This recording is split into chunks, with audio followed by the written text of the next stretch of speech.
Hello friends, welcome है आपका एक और नई वीडियो में जो पॉलिटिकल साइंस से रिलेटेड है। पॉलिटिकल साइंस मैं आपको पढ़ा रहा हूँ।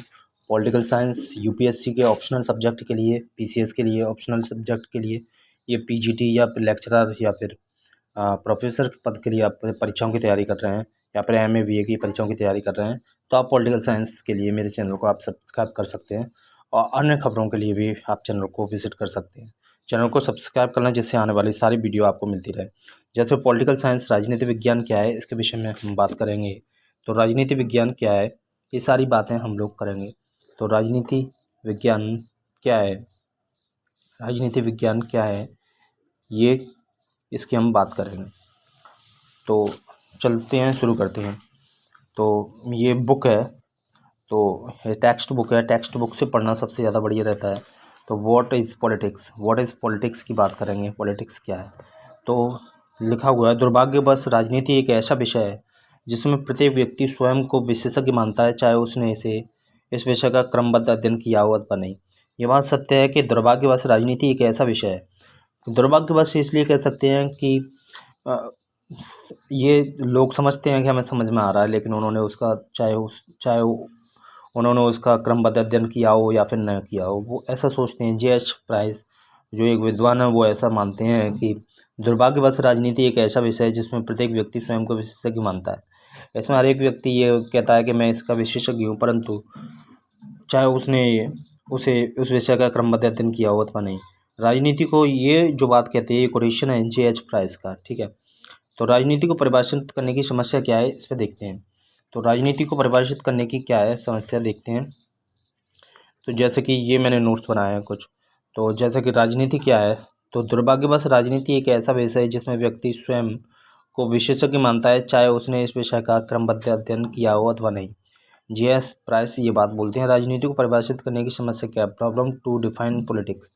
तो इसमें देखते हैं कि आज 2500 वर्ष पूर्व, आज से 2500 वर्ष पूर्व अरस्तु ने जब राजनीति को सर्वोच्च विज्ञान का, मास्टर ऑफ साइंस का, तो ये क्वेश्चन आता है कि पीजीटी में कभी कभी ये क्वेश्चन भी पूछ लेता है, अन्य विषय अन्य परीक्षा में भी पूछ लेता है, लेक्चरर में, जीरा नेट में, या फिर असिस्टेंट प्रोफेसर में ये पूछ लेता है कि जीआईसी में पूछ लेता है, टीजीटी में पूछ लेता है कि राजनीति को सर्वोच्च विज्ञान किसने बोला है, राजनीति को सर्वोच्च विज्ञान है, मास्टर साइंस कहकर किसने पुकारा, तो अरस्तु ने। तो आज से 2500 वर्ष पूर्व अरस्तु ने जब राजनीति को सर्वोच्च विज्ञान कहकर पुकारा, उस समय से लेकर आज तक इस विषय में विभिन्न विद्वान राजनीति को परिभाषित करने का प्रयत्न करते रहे हैं। तो भाई सॉरी तो जब अरस्तु ने इसको, राजनीति शास्त्र को सर्वोच्च विज्ञान कहकर पुकारा, उस समय से लेकर आज तक इस विषय के विभिन्न विद्वान राजनीति को परिभाषित करने के लिए प्रयत्न करते रहे। जब किसी विषय को परिभाषित करते हैं तभी उस विषय की कोई एक संक्षिप्त जानकारी, उस विषय को जान सकते हैं कि आखिर में ये विषय किस विषय से संबंधित है, इसमें किस बातें होंगी। वो सारी बातें परिभाषा के अंतर्गत होती है। यदि किसी विषय की परिभाषा नहीं है तो उस विषय को नहीं बता सकते कि ये विषय किसके बारे में बता रहा है और किस चीज़ के बारे में जानकारी प्रदान कर रहा है।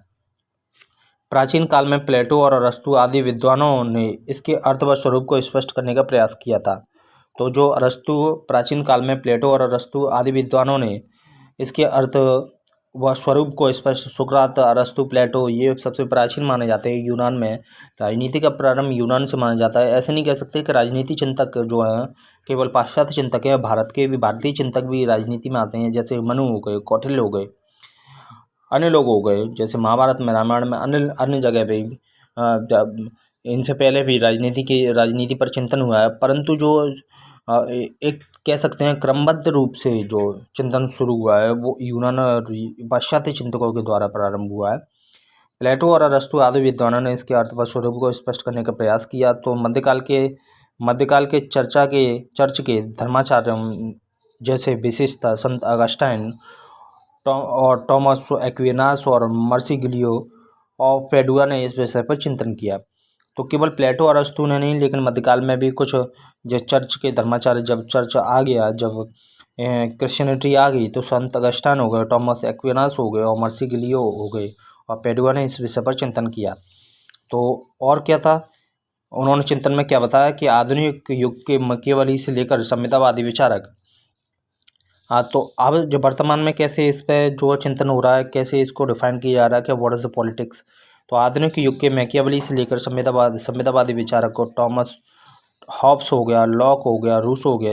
अब क्वेश्चन आपको पीजीटी में कैसे मिल सकता है, देखो यहीं से ये प्रश्न मिल सकता है, डेफिनेशन के माध्यम से। डेफिनेशन के माध्यम से ये प्रश्न मिल सकता है। क्या प्रश्न मिल सकता है कि ये पूछ सकता है आपसे, ये आपसे पूछ सकता है कि कौन से निम्न में से संविदावादी विचारक है, और पूछा भी है, पीजीटी में पूछा है आधुनिक युग के मैकियावेली से लेकर संविदावादी विचारक हॉब्स, लॉक, रूसो। तो ये संविदावादी विचारक है कौन कौन, हॉब्स हो गया, लॉक हो गया, रूसो। अब क्वेश्चन पूछ सकता है कि संविदावादी विचारक कौन है, तो हॉब्स, लॉक, रूसो। तो आप अगर इनमें से आता है तो संविदावादी विचारक बता सकते हैं। उपयोगितावादी बेंथम और मिल है। आदर्शवादी कांट और हेगल और ग्रीन है। तो उपयोगितावादी हो गए बेंथम और मिल, और आदर्शवादी हो गए आपके कांट, हीगल और ग्रीन। तथा वर्ग संघर्ष के प्रणेता, वर्ग संघर्ष का क्लास कन्फ्लिक्ट, ये तो सभी जानते हैं, इनसे तो सभी परिचित होंगे, नहीं है तो अभी परिचित हो जा रहे हैं। वर्ग संघर्ष के प्रणेता तथा वैज्ञानिक समाजवाद। वैज्ञानिक समाजवाद, ये क्वेश्चन कभी काफ़ी बार आया है, वैज्ञानिक समाजवाद। और यहाँ से संविदावादी विचारक के विषय में भी आया है कि हॉब्स, लॉक, रूसो संविदावादी विचारक। उपयोगितावादी बेंथम और मिल हैं। आदर्शवादी कांट और हीगल और ग्रीन है। तथा वर्ग संघर्ष के प्रणेता तथा वैज्ञानिक समाजवाद के जनक कार्ल मार्क्स द्वारा राजनीति के स्वरूप को पर अनवरत रूप से चिंतन, मनन और विश्लेषण किया जाता रहा है। तो ये सारी बातें मैंने आपको बताई। तो पहली बात ये बताई मैंने कि राजनीति दुर्भाग्यवश एक विषय है जिसमें व्यक्ति स्वयं को विशेषज्ञ मानता है, चाहे उसने उसका क्रमबद्ध विवरण अध्ययन किया हो कि नहीं। उसके बाद मैंने आपको बताया कि प्राचीन काल में प्लेटो, अरस्तु आदि विद्वानों ने इसके अर्थ और स्वरूप को इसके अर्थ और स्वरूप क्या है, अर्थ क्या है, उसका स्वरूप कैसा, वो कैसा दिखती है, राजनीति क्या है, इसको स्पष्ट करने का प्रयास किया। तो मध्यकाल के कुछ धर्माचार्यों ने, जैसे अगस्टान, टॉमस एक्विनास और मार्सी ग्लियो और पेडुआ ने इस पर चिंतन किया। फिर आधुनिक युग के मैकियावेली से लेकर संविदावादी विचारक जैसे कि हॉब्स, लॉक, रूसो संविदावादी विचारक, उपयोगितावादी बेंथम और मिल, आदर्शवादी कांट, हीगल, ग्रीन ने, तथा वर्ग संघर्ष के प्रणेता वैज्ञानिक समाजवाद के जनक कार्ल मार्क्स आदि द्वारा राजनीति के स्वरूप और अनवरत रूप से चिंतन, मनन और विश्लेषण किया गया। ये इस पर बात की गई। फिर उसके बाद लेकिन ये सब होने के बावजूद भी फिर क्या हुआ, ये बात देखते हैं। लेकिन इस सब के अनवरत, लेकिन इस प्रकार के अनवरत भागीरथ प्रयत्न के बाद भी, अनवरत लगातार भागीरथ मतलब बहुत अधिक प्रयत्न के बावजूद भी यह निश्चित नहीं हो पाया कि राजनीति का वास्तविक स्वरूप क्या है। राजनीति का वास्तविक स्वरूप क्या है, ये अभी तक बात डिफाइन नहीं हो पाई। इतनी हार्डवर्क करने के बाद भी राजनीति के प्रसंग में इस अनिश्चित स्थिति के लिए अनेक तत्व उत्तरदायी हैं। सर्वप्रथम, ये ऐसा क्यों हो रहा है, इसके लिए अनेक तत्व उत्तरदायी हैं, इसको हम डिफाइन क्यों नहीं कर पा रहे इसके लिए। जैसे सर्वप्रथम, इसके लिए सबसे प्रमुख तत्व राजनीति के क्षेत्र की अत्यधिक व्यापकता है। भाई साहब, राजनीति का क्षेत्र इतना व्यापक है कि इसके लिए सबसे बड़ी प्रॉब्लम यही डिफाइन हो रही है कि राजनीति का क्षेत्र इतना व्यापक है कि इसको डिफाइन कैसे किया जाए। सोल्टाउ लिखते हैं कि राजनीति ऐसे प्रत्येक व्यक्ति से संबंधित है जो उत्तरदायित्व की भावना रखता है। सोल्टाउ लिखते हैं कि राजनीति उत्तरदायित्व की भावना से प्रेरित है। माफ करना, सोल्टाउ लिखते हैं राजनीति ऐसे प्रत्येक व्यक्ति से संबंधित है जो उत्तरदायित्व की भावना रखता है। अब इन्होंने इसका जो है स्कोप, इसका क्षेत्र इतना विस्तृत कर दिया। ये कहते हैं कि राजनीति ऐसे प्रत्येक व्यक्ति से संबंधित है जो उत्तरदायित्व की भावना रखता है। आज जीवन के हर क्षेत्र में राजनीति को ढूंढा जा सकता है। बात सही है, आज राजनीति को हर क्षेत्र में ढूंढा जा सकता है। आज के अलावा मजदूर संघों, अन्य दबाव समूहों, जाति संगठनों, धार्मिक संगठनों, अन्य व्यावसायिक संगठनों आदि में सर्वत्र राजनीतिक क्रियाओं का व्यापार चलता दिखाई देता है। बात सही है कि राजनीति को आज सब जगह देखा जा सकता है।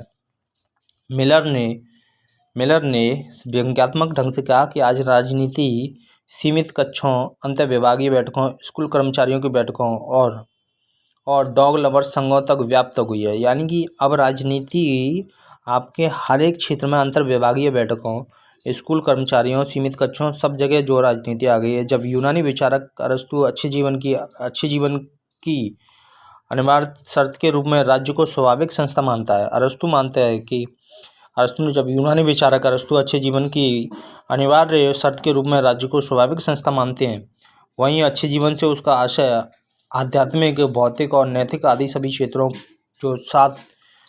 को जो साथ ही परिवर्तनशील हो उसको वो मानता है। तो राजनीति, पहली तो बात यह है कि राजनीति की समस्या इतना क्यों हो रहा है, इतनी प्रॉब्लम डिफाइन करने में क्यों हो रही है, एक निश्चित बात क्यों नहीं हो पा रही है कि राजनीति आखिर में है क्या, राजनीति शास्त्र क्या है। तो इसकी पहली प्रॉब्लम ये है कि अत्यधिक व्यापकता है।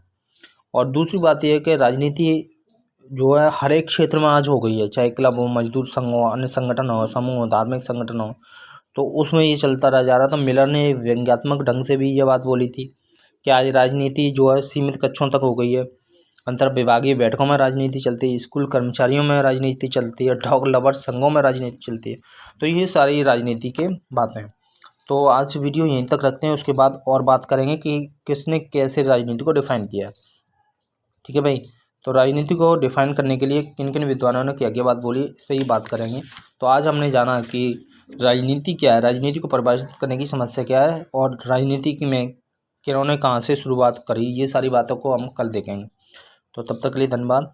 वीडियो को लाइक करें, शेयर करें और चैनल को सब्सक्राइब कर लें अगर आप नए हैं तो, और चैनल को सब्सक्राइब कर लें और जिससे आने वाली वीडियो आपको मिलती रहे। अगर आप यूपीएससी और यूपीपीसीएस ऑप्शनल सब्जेक्ट के लिए political science you are doing preparation for UPSC, UPPCS, MA, BA and PGT, TGT and GIC lecturer and etc., then you can subscribe my channel and you can watch the video and you can get knowledge of this by these videos.